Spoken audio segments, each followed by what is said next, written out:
African countries are worried that the U.S. may withdraw military aid after slapping some of the poorest countries on earth with steep tariffs that could set back operations against armed rebel groups. Now, Bloomberg's chief Africa correspondent Jennifer Zabasajja joins us from Johannesburg. So this is interesting because we've been talking about the tariff impact, but of course the U.S. have been cutting back on aid as well, even military aid. What has the partnership looked like over the years between the U.S. military and many of these African countries that you follow?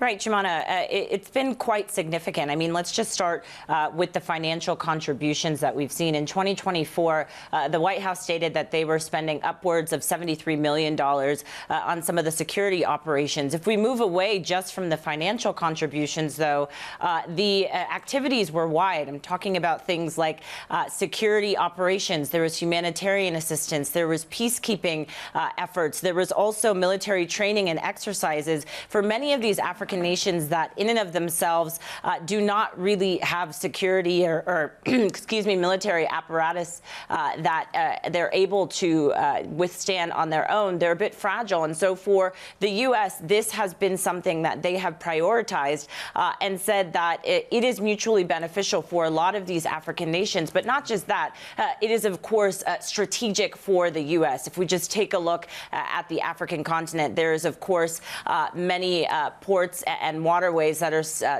very strategic for the U.S., but also there's a number of U.S. personnel that are on the ground here. And so the U.S. has said this has been significant, not just for the country, but also for a lot of these nations. And so that is why this concern is coming up, because if we do, in fact, continue to see more of this aid being eroded for the African continent, and it begins to start tapping into a lot of the military assistance that we've seen here, we could start to see the rise in many factors that the U.S. has at least tried to prevent over the past few years.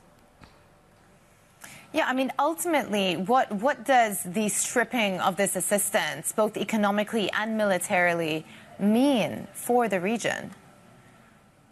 The biggest concern, if we take a look at what we've seen over the past few years, of course, is if the U.S. steps back, we see other actors such as Russia, China, and other Islamic insurgency groups stepping in to fill some of those gaps. That has been something that the U.S., at least in a soft power capacity, but also physically, has tried to prevent over the past few years. But in some parts of the region, the Sahel, of course, there has been Islamic insurgency that the U.S. and others have been trying to prevent. There's Boko Haram in parts of West Africa. And of course, there is we've covered a lot of the wars and the regional wars and the infighting that has happened. And so potentially we could see a rise in that if we do continue to see U.S. military personnel moving away from the continent. And so that is really the main concern. And a lot of this is coming from a summit that we saw earlier this week where leaders are saying they don't know if they're going to see this summit happening again.